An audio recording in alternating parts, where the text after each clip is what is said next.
Video में हम control statement का दूसरा प्रकार यानी लूपिंग स्टेटमेंट के बारे में पढ़ेंगे। लूपिंग स्टेटमेंट कंट्रोल स्टेटमेंट का दूसरा प्रकार होता है। यह स्टेटमेंट किसी कोड या टास्क या कार्य को बार बार रिपीट करने के लिए उपयोग की जाती है। जैसा कि आप देख पा रहे हैं, looping statement is used to repeat action और ग्रुप ऑफ एक्शन 2 और मोर टाइम्स। इसमें लिखा गया है कि लूपिंग स्टेटमेंट का उपयोग किसी भी कार्य को 2 या 2 से अधिक बार रिपीट करने के लिए किया जाता है। पर before repeating any task this statement will check given condition. If the condition will true, then the given statement will execute. Otherwise loop will stop or the statement doesn't execute. कहने का मतलब ये है, ये टास्क को repeat तो करेगा पर यह दी गई कंडीशन को चेक करता है। यूजर ने जो वैल्यू दी है वह उसको कंडीशन के साथ चेक करेगा। यदि कंडीशन ट्रू पाई जाती है तो ही लूप एग्जीक्यूट होगा और स्टेटमेंट एग्जीक्यूट होगा। यदि कंडीशन ट्रू पाई नहीं जाती है तो लूप चलना बंद हो जाएगा और स्टेटमेंट एग्जीक्यूट नहीं हो पाएगा। लूपिंग स्टेटमेंट 3 अलग अलग प्रकार की होती है। Number 1 for loop, number 2 while loop, number 3 do while loop. Looping statement 3 तरह का होता है, जिसमें पहला होता है फॉर लूप, दूसरा होता है व्हाइल लूप और तीसरा होता है डू व्हाइल। पर मैं आपको बता दूं, चाहे फॉर लूप हो, व्हाइल लूप हो और डू व्हाइल हो, तीनों में स्टेटमेंट्स सेम होती हैं। पहला स्टेटमेंट होता है इनिशियलाइजेशन, दूसरा स्टेटमेंट होता है कंडीशन और तीसरा स्टेटमेंट होता है इंक्रीमेंट डिक्रीमेंट। इनिशियलाइजेशन मतलब लूप चलना कहां से स्टार्ट करेगा। जब हम लूप चलाएंगे तो उसकी शुरुआत कहां से होगी, लूप कहां से चलना शुरू होगा, वो कहलाता है इनिशियलाइजेशन। नंबर 2 होता है कंडीशन, मतलब जब लूप चलेगा तो वो कहां तक चलेगा। यदि हमने कोई लूप 1 से चलाया है तो 1 से चलाने के बाद उसकी एंडिंग कहां होगी, कहां तक वो लूप चलेगा, वो कहलाता है कंडीशन। और लास्ट स्टेटमेंट होता है इंक्रीमेंट डिक्रीमेंट, मतलब जब हमने लूप की कोई एक वैल्यू इनिशियलाइज कर दी है तो दूसरे वैल्यू आने में वो इंक्रीमेंट मतलब बढ़ेगा या फिर कम होगा। तो ये दोनों में से हम कोई एक ही यूज करते हैं। ऑप्शनल रहता है, पहला या तो हम इंक्रीमेंट यूज करते हैं या तो हम डिक्रीमेंट यूज करते हैं।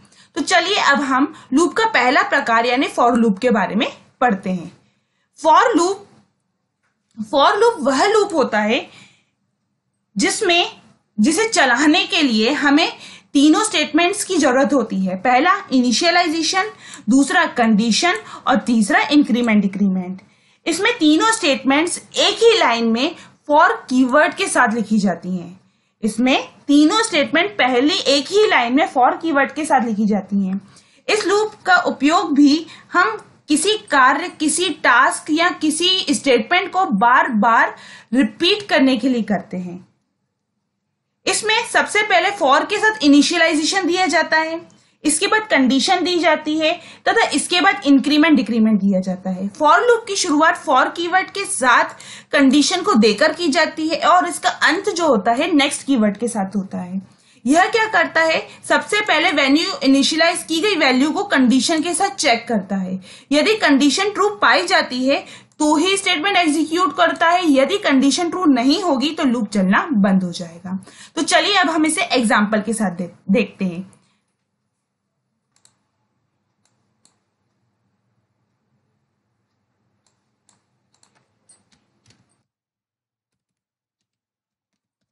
Write a program to display series 1 to 10। हमें इस प्रोग्राम में क्या करना है, हमें सीरीज प्रिंट करनी है 1 से लेकर 10 तक। तो हमारे पास 2 रास्ते हैं। पहला रास्ता कि हम ये बोले 1 प्रिंट करो, 2 प्रिंट करो, 3 प्रिंट करो, 4 प्रिंट करो, 5 प्रिंट करो, 6 प्रिंट करो, 7 प्रिंट करो, 8 प्रिंट करो, 9 प्रिंट करो, 10 प्रिंट करो। या फिर दूसरा रास्ता हमारे पास ये है कि हम बोल दें 1 से लेकर 10 तक प्रिंट करो। Which one is better? Of course second one is better, जिसमें हमें बोलना होगा 1 से लेकर 10 तक सीरीज प्रिंट करो। तो चलिए अब अपन आते हैं हमारे विजुअल स्टूडियो पर। ये हमने अपना विजुअल स्टूडियो ओपन कर दिया, जिसमें हमें फाइल पर जाना होगा नया प्रोजेक्ट लेने के लिए। फाइल, न्यू प्रोजेक्ट लेंगे, करेंगे ओके। ओके करने के बाद हमारी स्क्रीन पर एक फॉर्म डिस्प्ले होगा जिसे हमें डिजाइन करना होगा। फॉर्म डिजाइन करते टाइम आपको ये ध्यान में रखना होगा, जब आप लूप चला रहे हैं तो नंबर ऑफ आउटपुट आपके पास कितने हैं, 1 2 3। बेसिकली अभी तक अपन ने टेक्स्ट बॉक्स के साथ प्रोग्राम बनाया था जिसमें हम सिर्फ एक ही आउटपुट को डिस्प्ले करवा पाते थे, पर यहाँ पर हमारे पास नंबर ऑफ आउटपुट्स कितने हैं, एक से ज्यादा है, तो जाहिर सी बात है टेक्स्ट बॉक्स का यूज तो अपन नहीं कर पाएंगे। तो हमें क्या करना होगा, नंबर ऑफ आउटपुट्स ज्यादा है तो हमें यहां से लिस्ट बॉक्स का यूज करना होगा। लिस्ट बॉक्स ऐसा टूल है जो हमारे आउटपुट को, नंबर ऑफ आउटपुट को डिस्प्ले करने में हमें हेल्प करता है। तो यहां पर हम एक लेबल भी ले लेते हैं, जिससे क्या होगा, हमें यह पता चल जाएगा कि यहां पर क्या क्या डिस्प्ले होगा, सीरीज प्रिंट होगी। कौन सी सीरीज प्रिंट होगी, 1 से लेकर 10 तक। Series 1 to 10। ओके, इसके बाद मैं चाहती हूं, अभी तक हमने अब हमारे प्रोग्राम में बटन का यूज किया था, बटन का यूज हमने करा था ताकि हम बटन पे क्लिक करें, हम बस आउटपुट है। बट इस बार हम ऑन क्लिक इवेंट का यूज ना करके हम ऑन फॉर्म लोड इवेंट का यूज करेंगे, जिसके लिए हमें कोडिंग कहाँ करनी होगी, फॉर्म पर। तो फॉर्म पर कोडिंग करने के लिए हमें फॉर्म के ब्लैंक स्पेस पर डबल क्लिक करना होगा। जैसे ही आप डबल क्लिक करेंगे आपकी स्क्रीन पर कोड विंडो आ जाएगी, जिसमें हमें क्या लिखना होगा, हमारा कोड लिखना होगा। तो जाहिर सी बात है यहां पर हमें लूप चलाना है, लूप में 1 से लेकर 10 तक वैल्यूज हमें डिस्प्ले करानी है। तो हमें एक वेरिएबल भी लेना पड़ेगा, वेरिएबल का यूज करना पड़ेगा। वेरिएबल हम कैसे डिक्लेयर करते हैं, dim I एज इंटीजर। हमने कौन सा वेरिएबल लिया, आई, जो लूप चलाने के लिए हमें हेल्प करेगा। तो लूप चलाने के लिए यहां पे लेते हैं हम for I is equal to 1। Loop की शुरुआत कहां से होगी, 1 से लेकर कहां तक चलेगा, टू 10। 10 के बाद हमें यहां पे देना होगा स्टेप 1।